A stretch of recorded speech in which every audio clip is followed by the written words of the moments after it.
Hi hello welcome back to Shreyansh Pramod YouTube channel. ಎಲ್ಲರೂ ಹೇಗಿದ್ದೀರಾ? ಚೆನ್ನಾಗಿದ್ದೀರಾ ಅಂತ ಭಾವಿಸ್ತೀನಿ. ನಾನು ಕೂಡ ಸಿಕ್ಕಾಪಟ್ಟೆ ಚೆನ್ನಾಗಿದ್ದೀನಿ. ಲಾಸ್ಟ್ ಭಾಗ ನಿಮ್ಮೆಲ್ಲರಿಗೂ ಇಷ್ಟ ಆಗಿರುತ್ತೆ ಅಂತ ಅನ್ಕೊತೀನಿ. ಗಾಸಿಪ್ ಬಗ್ಗೆ ಹಾಕಿದ್ದೆ. ನಾನು ಈ ಥರದ್ದು ಏನಾದರೂ ಹಾಕಿದ್ರೆ ಬೇಗನೆ ವ್ಯೂಸ್ ಆಗುತ್ತೆ, ಯಾಕೆ ಅಂತ ಗೊತ್ತಿಲ್ಲ ಗೈಸ್. ಏನು ಗೊತ್ತಾ, ನಾನು ಸುಮ್ಮನೆ ಹೇಳೋದಿಲ್ಲ, ನನಗೆ ತುಂಬ ಹರ್ಟ್ ಆಗುತ್ತೆ, ಅದಕ್ಕೆ ಹೇಳ್ತೀನಿ. ಪ್ಲೀಸ್ ಏನಂತಿದ್ರೆ, ನಾವು ಏನೋ ಒಂದು ಕೆಲಸ ಮಾಡ್ತಿದ್ದಾರೆ ಅಂದರೆ ಸಪೋರ್ಟ್ ಮಾಡಿ. ಸಪೋರ್ಟ್ ಮಾಡೋಕ್ಕಾಗಿಲ್ಲ ಅಂದರೆ ಸುಮ್ಮನೆ ಇರಿ. ಇಲ್ಲ ಬರೀ ನೆಗೆಟಿವ್ ಯಾಕೆ ಹೇಳಕ್ಕೆ ಹೋಗ್ತೀರಾ? ನಮ್ಮ ಮನೆ ಕಷ್ಟ ನಮಗೆ ಗೊತ್ತಿರುತ್ತೆ, ನಾವು ಎಷ್ಟು ಇದು ಮಾಡ್ತಿದ್ದೀವಿ, ಎಷ್ಟು ಕಷ್ಟಪಡ್ತಿದ್ದೀವಿ ಅಂತ ಹೇಳ್ಬಿಟ್ಟು. ನಿಮಗೆಲ್ಲ ಈಸಿ ಅನಿಸ್ಬೋದು, ನಿಮಗೆ ಬೇಗ ಸಿಗುತ್ತೆ, ಅದಕ್ಕೆ ಈಸಿ ಅನಿಸ್ಬಿಟ್ಟು. ನನಗೆ ಅಷ್ಟು ಬೇಗ ಸಿಗ್ತಿಲ್ಲ. ಲಕ್ಕಿರೋದು ಸಿಗುತ್ತೆ, ಲಕ್ಕಿಲ್ದವ್ರಿಗೆ ಎಷ್ಟೇ ಎಫರ್ಟ್ ಹಾಕಿದ್ರು ಸಿಕ್ಕೋದು ಕಷ್ಟ ಇರುತ್ತೆ. ಹಾಗಾಗಿ ಸಿಗೋ ಸ್ವಲ್ಪ ಲೇಟ್ ಆಗುತ್ತೆ. ಅದನ್ನೇ ಗಾಸಿಪ್ ಮಾಡ್ಕೊಂಡು ಕೂರಕ್ಕೆ ಹೋಗ್ಬೇಡಿ, ಓಕೆ? ನನ್ನಿಂದ ಏನಾದರೂ ಹರ್ಟ್ ಆಗಿದ್ರೆ ಸಾರಿ, ಬಟ್ ನೀವು ನನಗೆ ಹರ್ಟ್ ಮಾಡಬೇಡಿ, ಆಯಿತಾ ಅಂತ ಹೇಳ್ತಾ ಇವತ್ತಿನ ವ್ಲಾಗ್ ಸ್ಟಾರ್ಟ್ ಮಾಡೋಣ. ಇವತ್ತಿನ ವ್ಲಾಗ್ ರ್ಯಾಂಡಮ್ ಆಗಿ ಹೋಗುತ್ತೆ. ಮಾರ್ನಿಂಗಿಂದ ಈವ್ನಿಂಗ್ವರೆಗೆ ನಾನು ಏನೇನು ಮಾಡ್ತೀನಿ ಈ ವ್ಲಾಗಲ್ಲಿ ಹಾಕ್ತಾ ಹೋಗ್ತೀನಿ ಗೈಸ್. ನೋಡೋಣ, ಚೆನ್ನಾಗಿರುತ್ತೆ. ಮತ್ತು ಹಾಸ್ಪಿಟಲಿಗೆ ಹೋಗೋಕ್ಕಿದೆ, ಅಲ್ಲೂ ಸಹ ಹೋಗಿ ಏನೇನೆಲ್ಲ ಆಯಿತು ಅಂತ ಹೇಳ್ಬಿಟ್ಟು ವಿಡಿಯೋ ಹಾಕ್ತಾ ಹೋಗ್ತೀನಿ, ನೀವು ನೋಡ್ತಾ ಹೋಗಿ. ಸದ್ಯಕ್ಕೆ ಇವಾಗ ಇನ್ಸ್ಟಾಗ್ರಾಮ್ ಆಗಿರ್ಬೋದು, ಯೂಟ್ಯೂಬ್ ಆಗಿರ್ಬೋದು, ಎಲ್ಲ ಸೋಷಿಯಲ್ ಮೀಡಿಯಾದಲ್ಲಿ ಇದೊಂದು ಟ್ರೆಂಡ್ ನಡೀತಾ ಇತ್ತು. ಹಾಗಾಗಿ ಇದು ಎಕ್ಸ್ಪೆರಿಮೆಂಟ್ ಯಾಕೆ ನಮ್ಮ ಶ್ರೇಯಾಂಶ್ ಮೇಲೆ ಮಾಡಬಾರ್ದು ಅಂತ ಹೇಳ್ಬಿಟ್ಟು ಮಾಡಿದೆ. ಅವನು ತುಂಬಾ ಎಕ್ಸೈಟ್ ಆದ. ಬಟ್ ಗೈಸ್, ನನ್ನ ಕ್ಯಾಮ್ರಾ ಕ್ಲಿಯರಿಟಿ ಇಲ್ದೇ ಚೆನ್ನಾಗಿ ಬಂದಿಲ್ಲ. ಇನ್ನೊಂದು ಸತಿ ಮಾಡಬೇಕು ಅಂತ ಇದ್ದೀನಿ, ನೋಡೋಣ ಯಾವಾಗ ಮಾಡ್ತೀನಿ ಅಂತ ಗೊತ್ತಿಲ್ಲ. ಬಟ್ ಇದೊಂಥರ ಚೆನ್ನಾಗಿದೆ ಅಲ್ಲ, ಇದು ನಮಗೆ ತಲೆನೇ ಓಡಿಲ್ಲ, ಯಾರು ಕಂಡಿಡಿದ್ರೂ ಗೊತ್ತಿಲ್ಲ. ಅದೇ ಒಂಥರ ಚೆನ್ನಾಗಿದೆ, ನನಗೆ ಸಿಕ್ಕಾಪಟ್ಟೆ ಇಷ್ಟ ಆಯಿತು. ಅಮ್ಮ ಇವತ್ತು ಕೆಲಸ ಬಿಟ್ಟು ಬಂದರು. ಕೆಲಸದಿಂದ ಬರಬೇಕಾದ್ರೆ ಇವತ್ತು ಆರೆಂಜ್ ತಗೊಂಬಂದಿದ್ದಾರೆ. ಆರೆಂಜ್ ತಂದ ತಕ್ಷಣ ನಮ್ಮ ಅಕ್ಕನಿಗಂತೂ ಭಾರಿ ಖುಷಿ ಅಂದರೆ ಭಾರಿ ಖುಷಿ ಆಗಿಬಿಡ್ತು. ಅಂದರೆ ಇದು ನಾಟಿ ಬರುತ್ತಲ್ವ, ಆ ಕಿತ್ಲೆನು. ನಾರ್ಮಲ್ ಕಿತ್ಲೆನಾದರೆ ಶಾಪಲ್ಲಿ ಸಿಗುತ್ತೆ. ಅವಳು ಇದನ್ನೇ ತಿನ್ನಬೇಕು ಅಂತ ಹೇಳ್ತಾ ಇದ್ಲು. ನಮ್ಮ ಇದಕ್ಕೆ ಈ ಕಿತ್ಲೆನೇ ಸಿಕ್ತು. ಹಾಗಾಗಿ ಅವಳು ಇದರಲ್ಲಿ ಒಂದು ಫೋಟೋ ತಗೊಂಡು ಹಾಕ್ಕೊಳ್ಬೇಕು ಅಂತೇಳ್ಬಿಟ್ಟು ಒಂದೊಂದು ಆ್ಯಂಗಲಲ್ಲಿ ನಿಂತ್ಕೊಂಡು ಫೋಟೋ ತಗೊತಿದ್ಲು. ಒಂದು ಸತಿ ಓಪನ್ ಮಾಡಿರೋ ಕಿತ್ಲೆನ ಇಟ್ಕೊಂಡು, ಮತ್ತು 3 ಕಿತ್ಲೆನೂ ಸಿಪ್ಪೆ ಸಮೇತ ಆಗಿ ತೆಕ್ಕೊತಾ ಇದ್ಲು. ಏನದು ಶ್ರೇಯಾಂಶ್? ಏನದು ಏನದಮ್ಮ? ಟಿಡ್ಬಿಟ್ಸಾ? ಓಕೆ. ಇದೇನಿದು ಸನಿ? ಕೇಕ್ ರೇಟ್ ಚಾನಿಗಳು. ಅದು ಯಾವ ಕಲರ್ ತಗೊಂಡಿದ್ದಾನೆ ನೋಡಿ.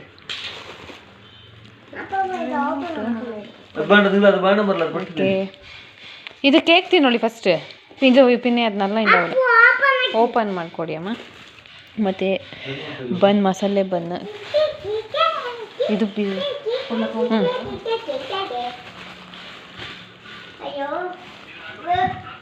ಅಮ್ಮ ಇದು ಓಪನ್ ಮಾಡಿ ಕೊಡಿ.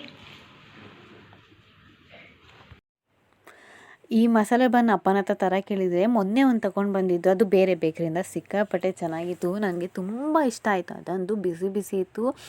ಅದಕ್ಕೆ ನಾನು ಅಪ್ಪನಿಗೆ ಇವತ್ತು ಅದೇ ಮಸಾಲೆ ಬನ್ ತಗೊಂಡು ಬನ್ನಿ ಅಂತ ಹೇಳಿದ್ರೆ, ಬೇರೆ ಬೇಕ್ರಿಯಿಂದ ತಂದಿದ್ದಾರೆ. ಸೇಮ್ ಟೇಸ್ಟ್ ಇದೆ, ಬಟ್ ಏನಂದರೆ ಬಿಸಿ ಇದಿಲ್ಲ. ಬಿಸಿ ಬಿಸಿ ತಿನ್ನೋಕ್ಕೆ ತುಂಬಾ ಚೆನ್ನಾಗಿ ಅನಿಸುತ್ತೆ. ಫಸ್ಟ್ ಬರ್ತಾಯಿತ್ತು ಆವಾಗ ಎಷ್ಟು ಟೇಸ್ಟಿಯಾಗಿ ಬರ್ತಾಯಿದ್ದಿಲ್ಲ, ಬಟ್ ಇವಾಗ ಸಿಕ್ಕಾಪಟ್ಟೆ ಚೆನ್ನಾಗಿದೆ ಈ ಬನ್. ಹಾಗಾಗಿ ಎಲ್ಲರೂ ಒಟ್ಟಿಗೆ ಕೂತ್ಕೊಂಡು ತಿಂತಾಯಿದ್ವಿ. ಇದನ್ನು ಕ್ಯಾಪ್ಚರ್ ಮಾಡಿಕೊಂಡೆ. ಪಾಪ ಅಮ್ಮ ಅಪ್ಪನಿಗೆಲ್ಲ ಇಷ್ಟ ಇಲ್ಲ, ಬಟ್ ನಾನು ಥರ ಕೇಳಿದ್ದೀನಲ್ಲ, ವಿಧಿ ಇಲ್ಲ ಅಂತ ತಿಂತಾ ಇದ್ದಾರೆ ಎಲ್ಲರೂ. ಗೈಸ್, ಇದು ನೆಕ್ಸ್ಟ್ ಡೇ ಅಂದರೆ ವೆನ್ಸ್ಡೇದು ವ್ಲಾಗ್ ಕಂಟಿನ್ಯೂ ಮಾಡ್ತಾಯಿದ್ದೀನಿ. ನನಗಂತೂ ಸಿಕ್ಕಾಪಟ್ಟೆ ಕುತ್ತಿಗೆ ಮತ್ತು ರೈಟ್ ಹ್ಯಾಂಡ್ ನನಗೆ ಎತ್ತಕ್ಕಾಗಲ್ಲ, ಒಂಥರ ಬಲ ಇಲ್ಲ ಅಂತ ಹೇಳಿದ್ನಲ್ಲ, ಅದು ಪೇನ್ ಮತ್ತೆ ಸ್ಟಾರ್ಟ್ ಆಗಿತ್ತು.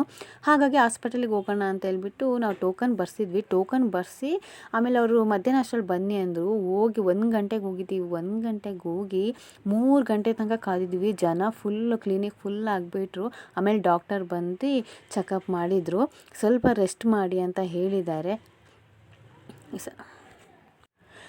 ಚೆಕಪ್ ಎಲ್ಲ ಮುಗಿಸ್ಕೊಂಡು ಹಾಗೆ ಡಾಕ್ಟರ್ ಸ್ವಲ್ಪ ಮೆಡಿಸಿನ್ ಎಲ್ಲ ಬರ್ಕೊಟ್ಟಿದ್ರು. ಅದನ್ನೆಲ್ಲ ಹೋಗಿ ತಗೊಂಡು ಇನ್ನೇನು ಮನೆಗೆ ಹೊರಡೋಣ ಅಂತೇಳ್ಬಿಟ್ಟು ಹೊರಡೋಷ್ಟರಲ್ಲಿ ಹಾಸ್ಪಿಟಲಿಂದ ಸ್ವಲ್ಪ ಕೆಳಗೆ ಹೋಗ್ಬೇಕು. ಅಲ್ಲಿ ಮತ್ತು ಒಂದು ಚಾಟ್ ಸ್ಟ್ರೀಟ್ ಇದೆ, ಅಲ್ಲಿಂದ ಯಾವಾಗಲೂ ಫಸ್ಟ್ ಅಣ್ಣ ನಮಗೆ ಎಗ್ ಫ್ರೈಡ್ ರೈಸ್ ತಂದುಕೊಡ್ತಾಯಿದ್ರು. ಅಲ್ಲಿ ಮತ್ತು ನಾನು ಇವಾಗ ರೀಸೆಂಟಾಗಿ ಹಾಸ್ಪಿಟಲ್ಗೆ ಹೋದಾಗ ಎಲ್ಲ ಅಲ್ಲಿಂದ ಎಗ್ ಫ್ರೈಡ್ ರೈಸ್ ತಗೊಂಡು ಬರ್ತಿದ್ದೆ. ಅದೇ ಒಂದು ಸ್ವಲ್ಪ ಏನು ಅಭ್ಯಾಸ ಆಗೋಗ್ಬಿಡ್ತು. ಹಾಗಾಗಿ ಅಮ್ಮ ಎಗ್ ಫ್ರೈಡ್ ರೈಸ್ ತಿನ್ನಬೇಕು ಅನಿಸ್ತಿದೆ ಅಂತ ಹೇಳಿದೆ. ಸರಿ ಅಂತ ಹೇಳ್ಬಿಟ್ಟು ನನಗೂ ಶ್ರೇಯಾಂಶಿಗೆ ಮಾತ್ರ ಎಗ್ ಫ್ರೈಡ್ ರೈಸ್ 2 ಪ್ಲೇಟ್ ತಗೊಂಡ್ವಿ. ಯಾಕಂದರೆ ಅಮ್ಮ ಅಪ್ಪ ದೀಪಕ ಎಲ್ಲ ತಿನ್ನೋದಿಲ್ಲ. ದೀಪಕ ನಾನ್ ವೆಜ್ ತಿನ್ನೋದಿಲ್ಲ, ಹಾಗಾಗಿ ಅವಳಿಗೆ ಬೇಡ ಅಂತ ಹೇಳಿದ್ಲು. ನಾವೀಗ ತಗೊಂಡ್ಬಿಟ್ಟು ಅಲ್ಲಿಂದ ಮತ್ತೆ ಹೊರಡ್ವಿ. ಇನ್ನೇನು ಹೊರಡೋಣ ಅಂತೇಳ್ಬಿಟ್ಟು ಹೊರಡ್ಬೇಕಾದ್ರೆ ಅಮ್ಮನಿಗೆ ಮಸಾಲೆ ತಿನ್ನಬೇಕು ಅಂತ ಅನಿಸ್ತು. ಅದಕ್ಕೆ ಅಲ್ಲೇ ಒಂದು ಆಂಟಿದು ಶಾಪ್ ಇತ್ತು, ಹೋಗಿ ತಿನ್ನೋಣ ಅಂತೇಳ್ಬಿಟ್ಟು ದೀಪಕ ಮತ್ತು ಅಮ್ಮ ಮಾತ್ರ ತೊಗೊಂಡ್ರು. ಯಾಕಂದರೆ ನಾನು ಎಗ್ ಫ್ರೈಡ್ ರೈಸ್ ತಿಂದಿದ್ದೇನಲ್ಲ, ಮಸಾಲೆ ತಿಂದರೆ ಮತ್ತು ನನಗೆ ಅದು ತಿನ್ನೋಕ್ಕಾಗೋದಿಲ್ಲ ಅಂತೇಳ್ಬಿಟ್ಟು ನಾನು ತಿಂದಿಲ್ಲ. ಅಮ್ಮನೂ ದೀಪಕ ತಿಂತಿದ್ರು. ದೀಪಕಂಗೆ ಸ್ವಲ್ಪನೇ ಅವಳು ತಿಂದಿದ್ದು, ಮತ್ತು ನನಗೆ ಕೊಟ್ಟಳು, ನಾನೇ ಅದನ್ನ ತಿನ್ಕೊಂಡ್ಬಿಟ್ಟೆ. ಅಮ್ಮ ಮಾರ್ಕೆಟ್ ಹೋಗಿದ್ರು, ಮಾರ್ಕೆಟಿಗೆ ಹೋಗಿ ಸ್ವಲ್ಪ ವೆಜಿಟೇಬಲ್ಸ್ ಎಲ್ಲ ತಗೊಂಡು ಬಂದಿದ್ರು. ಇದು ಶ್ರೇಯಾಂಶು ಬನಾನಾ ಎಲ್ಲಿ ಕಳಿಸಿದ ಅಮ್ಮನಿಗೆ, ಬನಾನಾ ಮತ್ತು ಮ್ಯಾಂಗೋ ಬೇಕು ಅಂತ. ಹಾಗಾಗಿ ಬನಾನಾ ಮತ್ತು ಅವ್ನ ಫೇವ್ರೆಟ್ ಮ್ಯಾಂಗೋನ ತಂದಿದ್ದಾರೆ. ಮತ್ತು ಮೀನು ಬೇಕು ಅಂತ ಇವಾಗ ಹಠ ಮಾಡ್ದ ಅಂತೇಳ್ಬಿಟ್ಟು ಮತ್ತೆ ಅಮ್ಮ ಮಾರ್ಕೆಟಿಂದ ಬಂದ ತಕ್ಷಣ ಅಪ್ಪನಿಗೆ ಕಳಿಸಿದ್ರು, ಅವನಿಗೆ ಮೀನು ಬೇಕು ಅಂತ. ಚಿಕನ್ ತಂದಿದ್ರು, ಚಿಕನ್ ಬೇಡ ಅಂತ ಮೀನು ಮತ್ತೆ ತರಿಸಿದ್ರು. ಇವಾಗ ಅಪ್ಪ ಮೀನು ತರ್ತಾ ಮತ್ತು ಗೋಲ್ಗಪ್ಪ ತಂದಿದ್ದಾರೆ, ಇವಾಗ ತಿನ್ನಬೇಕು. ಇಲ್ಲಿ ನೋಡಿಲಿ ಮೀನು ತಂದಿದ್ದಾರೆ ಅಂತ ತಕ್ಷಣ ಇಲ್ಲಿ ಕಿಚನಿಂದ ಹೊರಗೆ ಹೋಗ್ತಾನೇ ಇಲ್ಲ. ಬರೆಸ್ತಾ ಇದ್ದೆ, ಬರೆಯೋದು ಬಿಟ್ಟು ಬಂದು ಇಲ್ಲಿ ಕಿಚನಲ್ಲಿ ಕೂತಿದ್ದಾನೆ ಫಿಶ್ ನೋಡಿಕೊಂಡು. ಅಲ್ಲ ಶ್ರೇಯಾಂಶ್, ಏನದು? ಪಾಂಪ್ಲೆಟಾ?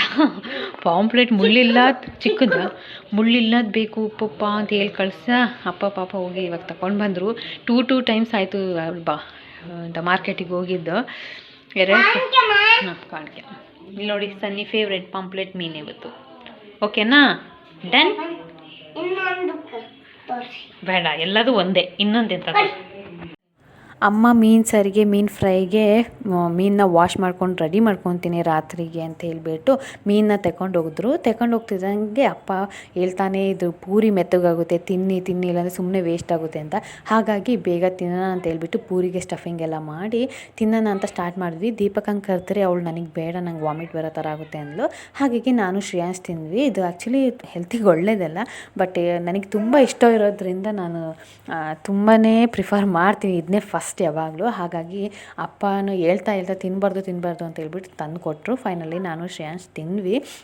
ಮತ್ತು ಇವತ್ತು ಅಕ್ಕ ಹೇರಿಗೆ ಆಯಿಲ್ ಅಪ್ಲೈ ಮಾಡ್ತೀನಿ, ನೀನು ನೋಡು ತಲೆಗೆ ಎಣ್ಣೆ ಹಾಕ್ದಲೆ ಕೂದಲೆಲ್ಲ ಕೆಂಪಗಾಗಿದೆ ಬಾ ಅಂತ ಹೇಳ್ಬಿಟ್ಟು ಎಣ್ಣೆ ಹಾಕ್ಕೊಟ್ಲು.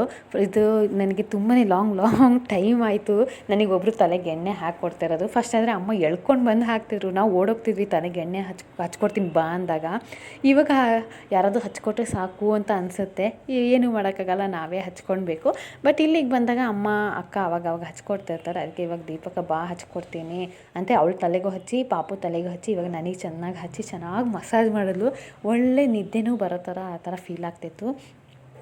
ಮಸಾಜು ತುಂಬ ಚೆಂದ ಅಲ್ವಾ, ಒಂಥರ ರಿಲೀಫ್ ಸಿಗುತ್ತೆ ನಮಗೆ, ಏನಂತ ಗೊತ್ತಿಲ್ಲ, ಚೆನ್ನಾಗಿ ಅನಿಸ್ತು ಒಂಥರ. ಓಕೆ, ಇವಾಗ ನೈಟ್ ಡಿನ್ನರ್ಗೆ ಅಮ್ಮ ಪ್ರಿಪೇರ್ ಮಾಡ್ತಿದ್ದಾರೆ. ಅದಕ್ಕೂ ಮುಂಚೆ ನಾನು ಆವಾಗಲೇ ಹೇಳಿದ್ದೆ, ಅಮ್ಮ ಸೊಪ್ಪು ತಗೊಂಡು ಬಂದಿದ್ದರು. ಸೊಪ್ಪು ತರಕಾರಿ ಜೋಡಿಸಿದ್ದಾರೆ. ಇವಾಗ ಸೊಪ್ಪು ಕ್ಲೀನ್ ಮಾಡೋಕ್ಕೆ ಇಲ್ಲಿ ಇಟ್ಕೊಂಡಿದ್ದಾರೆ ನೋಡಿ, ಕವರ್ ಒಳಗೆ ಹಾಕಿಡೋಕ್ಕೆ, ಇಲ್ಲಾಂದರೆ ಇದೆಲ್ಲ ಕೊಳ್ತೋಗುತ್ತೆ ಕೆಳಗಡೆಯಿಂದ. ಹಾಗಾಗಿ ನೆಕ್ಸ್ಟ್ ಇಲ್ಲಿ ಮೀನು ಫ್ರೈ ಮಾಡ್ತಾಯಿದ್ದಾರೆ, ಆಲ್ರೆಡಿ ಆಗ್ತಾ ಉಂಟು. ಈ ಕಡೆ ರೈಸ್ ಹಾಕಿಟ್ಟಿದ್ದಾರೆ, ಮತ್ತು ಇಲ್ಲಿ ಫಿಶ್ ಕರಿ ರೆಡಿ ಇದೆ. ಇದಿಷ್ಟು ಇವತ್ತಿನ ಡಿನ್ನರ್.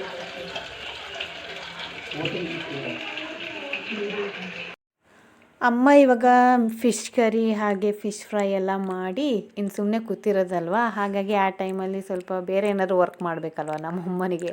ಹಾಗಾಗಿ ಇರೋ ಬರೋ ಸೊಪ್ಪನ್ನೆಲ್ಲ ತೊಗೊಂಡ್ಬಂದು ಇವಾಗ ಕ್ಲೀನ್ ಮಾಡೋಕ್ಕೆ ಇಟ್ಕೊಂಡಿದ್ದಾರೆ. ಶ್ರೇಯಾಂಶು ಹೋಗ್ಬಿಟ್ಟು ಅಮ್ಮ ನಾನು ಹೆಲ್ಪ್ ಮಾಡ್ತೀನಿ ಅಂತ ಹೇಳ್ತಿದ್ದೆ. ಅದಕ್ಕೆ ನಾನು ಹೇಳ್ತಾಯಿದ್ದೆ, ನೀನು ಏನಾದರೂ ಅದ್ರ ಮುಟ್ಟಿದ್ರೆ ನಿನ್ನ ಕೈ ನಾನು ಕಟ್ ಮಾಡಿಬಿಡ್ತೀನಿ ಅಂತ. ಹಾಗಾಗಿ ನನ್ನ ಮೇಲೆ ಸೆಟ್ ಮಾಡಿಕೊಂಡು ಹೋಗಿ ಅವ್ನ ಪಾಡಿಗೆ ಅವನು ಟಾಯ್ಸ್ನ ತಗೊಂಡು ಆಟ ಆಡ್ಕೊಂಡು ಕೂತ್ಕೊಂಡಿದ್ದ. ಆ ಟಾಯ್ಸ್ ಜೊತೆ ನೀಟಾಗಾದರೂ ಆಟ ಆಡ್ತಾನೆ, ಆ ಚೇರಿಗೆಲ್ಲ ಕಟ್ಟಿ ಏನೇನೋ ಮಾಡ್ಕೊಂಡು ಆಟ ಆಡ್ತಾ ಇದ್ದ, ಏನೋ ಒಂದು ಮಾಡ್ಕೊಂಡು. ಓಕೆ, ಇವಾಗ ಡಿನ್ನರ್ಗೆ ಕೂತಿದ್ದೀನಿ. ಡಿನ್ನರ್ಗೆ ಆ್ಯಕ್ಚುಲಿ ನಾನು ತಿಂತಿರೋದು rice, fish curry, fish fry. But ಅದ್ರ ಜೊತೆ ಬೇರೆ ಒಂದು ಮಾಡಿದ್ದಾರೆ ಅಮ್ಮ, ಕುಡಿನ ರಾಗಿ ಮುದ್ದೆ ಮಾಡಿದ್ದಾರೆ. ಅದು ಆಲ್ರೆಡಿ ಅಮ್ಮ ತಿಂದಾಗಿದೆ ಅರ್ಥ. ನಮಗೆ ರಾಗಿ ಮುದ್ದೆ ನನಗೆ ತಿನ್ನೋಕ್ಕೆ ಬರೋದಿಲ್ಲ, ಹಾಗಾಗಿ ನನಗೆ ಬೇಡ ಅಂತೇಳಿದ್ರೆ ಅಮ್ಮ ಅಪ್ಪ ಎಲ್ಲ ರಾಗಿ ಮುದ್ದೆ ತಿಂದರು. ಅದು ಅಮ್ಮಮ್ಮಂದಿರ್ತವೆ ಚೋಳಿ. ನನಗಿದೇನೇ comfortable, rice, sambar, fish curry ಇದಿದ್ರೆ ಸಾಕು ನನಗೆ. ಶ್ರೇಯಾಂಶ್ ಇಡ್ಲಿ ತಿಂದ. ನೋಡಿ, ನನ್ನ ವೇಸ್ಟ್ ಬಿನ್ ಅಂತ ಅಂದ್ಕೊಂಡಿದ್ದಾನೆ ಅನ್ಸುತ್ತೆ. ಕಲಸಿ ಮುದ್ದೆ ಮಾಡಿರೋದೆಲ್ಲ ನನಗೆ ಹಾಕ್ತಾ ಇದ್ದಾನೆ. ಎಂದು ಸನ್ನಿ, ಅಯ್ಯಯ್ಯೋ, ಇಲ್ಲಿ ನೋಡಿ ಇಡ್ಲಿ ನೋಡಲೇ ಹಿಂಗೆ ಮಾಡಿದ್ದಾನೆ. ಈಗ ಮುದ್ದೆ ಬೇಕಂತ ಹಿಂಗೆ ಸನ್ನಿ, ನೀವು ಎಂದು ಸನ್ನಿ ಅನ್ನ ಸಾಂಬಾರು ಏನು ಫಿಶ್ ಫ್ರೈ ಮಾಡಿದ ತುಂಬಾ ಚೆನ್ನಾಗಿದೆ. ಇದಾಗಿತ್ತು ಇವತ್ತಿನ ವ್ಲಾಗ್. ನನಗೆ ಈ ವ್ಲಾಗ್ ನಿಮಗೆ ಇಷ್ಟ ಆಗಿದೆ, ಲೈಕ್ ಮಾಡಿ, ಶೇರ್ ಮಾಡಿ, ಸಬ್ಸ್ಕ್ರೈಬ್ ಮಾಡಿ. ಟಾಟಾ, ಬಾಯ್ ಬಾಯ್, ಲವ್ ಯು ಆಲ್.